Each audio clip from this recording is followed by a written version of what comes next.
कहर बनकर बरस रही बरसात ने ग्राम पंचायत री के तहत आने वाले गांव छामबुजान में एक घर की दीवार को गिरा दिया। हालांकि घर के सदस्यों का कहना है कि कैंची मोड़ में बन रही 4 लेन सुरंग की ब्लास्टिंग के चलते उनकी जमीन तथा मकान में पहले ही दरारें आ गई थी। इसके बाद बचा कुचा काम बरसात ने पूरा कर दिया। घर की मालकिन विमला देवी ने बताया कि वह पिछली रात घर में अकेली थी और रसोई में खाना बना रही थी। इतने में दीवार का कुछ हिस्सा गिर गया। उसके बाद देर रात पूरी दीवार ही गिर गई और पूरी रात उन्हें घर के बाहर जाकर काटनी पड़ी। सूचना उपरांत जिला परिषद सदस्य मान सिंह धीमान ने भी मकान का जायजा लिया और सरकार से हर संभव सहायता का आश्वासन दिया। स्वारघाट से मनदीप राणा की रिपोर्ट। मैं खाना बनाती थी जी, कोई 8:30 बजे ठीक।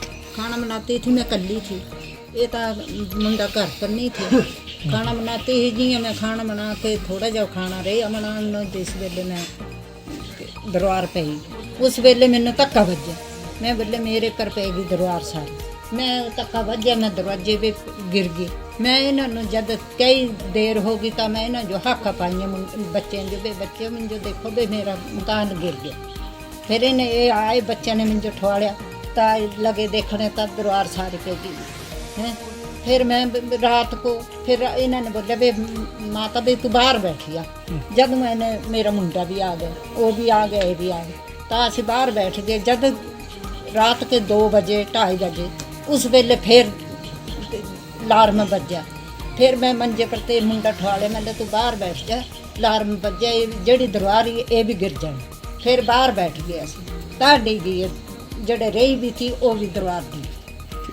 हाँ, तो मैं पहले आपका मैं बहुत बहुत धन्यवाद करता हूँ और माननीय हमारे जिला परिषद के सदस्य मान सिंह दीवान का मैं तहे दिल से स्वागत करता हूँ, जिन्होंने हमारे इस दुख घड़ी में हमारे साथ कंधे से कंधा मिलाकर इतनी दूर हमारा घर है पैदल चलकर हमारा सहयोग करने की भी हमें आश्वासन दिया है। मैं इनका बहुत बहुत धन्यवाद करता हूँ। हमारे ग्राम पंचायत के उप प्रधान जगराम जी का भी, हमारे वार्ड पंच भी हमारे साथ यहाँ मौके पर आए। ये घटना ऐसे है जी, भी रात को करीब 8 बजे के करीब हमारी वृद्ध माँ है जो खाना बना रही थी। हमारा किचन है, ये मकान है और इसमें खाना बना रही थी। जैसे खाना बनाते बनाते एकदम इस दीवार गिरने की आवाज़ आई। तो जैसे ही अकेली थी यहाँ, अकेली जैसे निकलने लगी तो इसको एकदम धक्का लगा तो ये बेहोश पड़ गई। फिर जैसे ही पता लगा हमने बच्चों ने आके इसको एकदम उठा के कम से कम 1-1.5 घंटा बाद होश आए। जब हमने देखा तो मकान गिर रहा था। फिर इसे हमने वहाँ से सामान जो भी था हमने बोला भी सामान भी रहने दो, अपने साइड में हो जाए। तो साइड में हो गए और रात को जैसे ब्लास्टिंग चली इसकी 2 बजे के करीब इनकी ब्लास्टिंग चलती है, अलार्म लगता है तो हमारे को आवाज़ आ जाती है। जैसे पहले भी इनकी ब्लास्टिंग काम चलता था तो हमारा जितना भी रसोई में सामान होता था सारा नीचे गिर जाता था ब्लास्टिंग की वाइब्रेशन से। तो ये करीब 4 साल से चला हुआ हमारा और हम इसके बारे में प्रशासन को भी और डिपार्टमेंट को भी NHI के अधिकारियों को भी हमने एप्लीकेशनें दे रखी थी। और इसका जबकि एक बार NHI का कोई अधिकारी भी आया था यहाँ तो बोल रहा है कि यहाँ पर रहो नहीं। फिर हमने बोला हम जाएँ कहाँ, हम गरीब परिवार है और रहने के लिए हमारे पास कोई जगह नहीं है तो हम जाएँ तो जाएँ कहाँ। और उसके बारे में इन्होंने आज तक हमारी कोई सहायता करने की भी किसी ने सहायता नहीं की, ना प्रशासन ने ना ही NHI ने। तो हमारा आपसे अनुरोध है कि आपके माध्यम से सरकार को और NHI के अधिकारियों को हम ये बोलना चाहते हैं कि हमारा जो भी यहाँ का नुकसान है या हमारी जगह जो भी जहाँ मकान है सारा का सारा ध्वस्त हो चुका है और इसका मुआवजा दिया जाए। और जो भी यहाँ मकान भी दोबारा बनाएंगे इस ज़मीन के ऊपर, इस भूमि के ऊपर, तो वो भी सुरक्षित नहीं रह सकता है। कहीं दूसरी जगह हमें अलॉटमेंट करके हमारा मकान बना कर दें, क्योंकि आपने देखा होगा, आपने आप खुद यहाँ चलकर पहुँचे तो कितनी दूर हमने सामान उठाकर वहाँ से ऊपर से उठाकर यहाँ पहुँचाया होगा। जितने का सामान नहीं आता था जितना कैरेज हमें इसको लाने का हो जाता था। तो बड़ी मुश्किल से हम गरीब फैमिली है, तो हमारा ये निवेदन है कि हमें इसका मुआवजा दिलाया जाए। सबसे हमारा ये निवेदन है। और मेरा सरकार से निवेदन है कि सारा का सारा जितनी हमारी ये ज़मीन है और ये सारे के सारा स्लाइडेशन एरिया हो चुका है। यहाँ हमारा घास, जैसे पशुओं को हम घास लाने भी जाते हैं तब भी हम डर के जाते हैं। मौसम ख़राब होता है तब तो हम जाते ही नहीं हैं, ज़मीन में नहीं, बिल्कुल नहीं जाते नहीं हैं। मौसम सही होने के उपरांत ही जाते हैं। फिर भी हम एक आदमी उसका ध्यान रखते हैं कि कहीं कोई घटना ना हो जाए।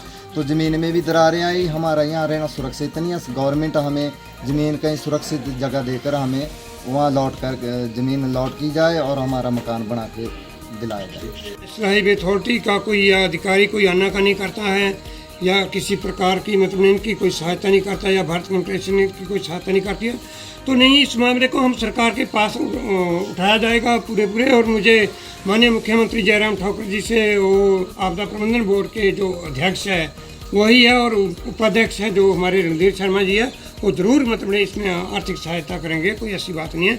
मैं पूरा परिवार को जो भी विश्वास दिलाना चाहता हूँ, क्योंकि जो अपने प्रभारी साहब आएंगे वो अपनी रिपोर्ट करेंगे जैसे भी हुआ नुकसान के मुताबिक, क्योंकि रिपोर्ट करने का तो कोई तुक ही नहीं बनता, क्योंकि जो मकान तो सारे का सारा ख़त्म है, क्योंकि इसमें ये तो है नहीं भी कोई रिपेयर करने की तो कोई बात ही नहीं बचती है। तो मैं परिवार को मतलब यही आश्वासन दिलाता हूँ, अगर किसी परिस्थिति ऐसी है अभी कोई भी अगर कोई जैसे ब्लास्टिंग जो नेशनल हाईवे अथॉरिटी यहाँ काम कर रही है, जो भारत कॉन्ट्रैक्शन को काम दिया है, ये जो हमारी कैंची मोड़ से लेकर मेला टंडल आता है, इसी टंडल के ऊपर ये छान बजान गाँव है, इसके नीचे से जो इनके मकान के नीचे से जो टंडल है ये बन रहा है। जैसे नीचे धमाके होते हैं और मतलब अपने ऊपर जो वाइब्रेशन है वो बहुत ज़्यादा होती है, क्योंकि परिवार को के द्वारा बताया गया कि हमने पहले भी कई बार जो नेशनल हाईवे अथॉरिटी और जो प्रशासन के अधिकारी इनको बताया गया, तो एक बार पिछले साल जैसा बता रहे हैं कि मंडी से कोई नेशनल हाईवे अथॉरिटी का कोई अधिकारी आया था और उसके बाद उसने यहाँ देखकर वैसे तो बता गया था इनको ये मकान आपके रहने योग्य नहीं है, यहाँ खतरा है भी आप कहीं और अरेंजमेंट कर लिए, क्योंकि और अरेंजमेंट परिवार तब कर सकता था अगर कोई इनको आर्थिक सहायता मिलती।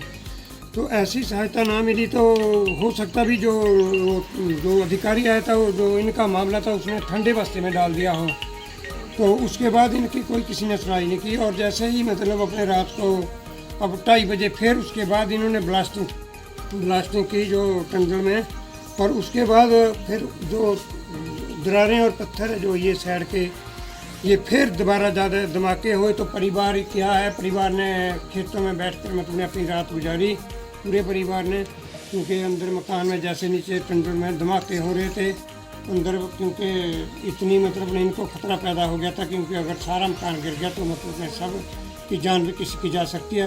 तो मैं जो हमारे आपदा प्रबंधन बोर्ड के उपाध्यक्ष रणधीर शर्मा जी से मैं गुजारिश करूँगा और माननीय मुख्यमंत्री हिमाचल प्रदेश जी से भी जो ये हमारा ये गरीब परिवार है इनकी आर्थिक सहायता की जाए, और नेशनल हाईवे अथॉरिटी को जो ये इनका मकान है ये इनको साइड में नया मकान बना कर दे, क्योंकि जो इनकी लैंड है इसके बदले में जो फॉरेस्ट की लैंड है कहीं भी है तो सरकार को अधिकार है देने का, इनको कहीं रोड की ऐसी सुविधा में इनको लैंड वगैरह ट्रांसफ़र करके इनको दे, और इनको जो मकान है उनका पूरा नमा बनाकर जो नेशनल हाईवे अथॉरिटी दे, क्योंकि इन्होंने आज तक कोई मुआवजा तो किसी को दिया ही नहीं है जितने भी, क्योंकि ये इनका कहना ये है भी हम जो नीचे है या जो ज़मीन पर है हम उसका मतलब मुआवजा देते हैं, और जो टंडल के काफ़ी ऊपर है उनका हम मुआवजा नहीं देते, क्योंकि इनका जो ये अपने जो इनके DGM वगैरह है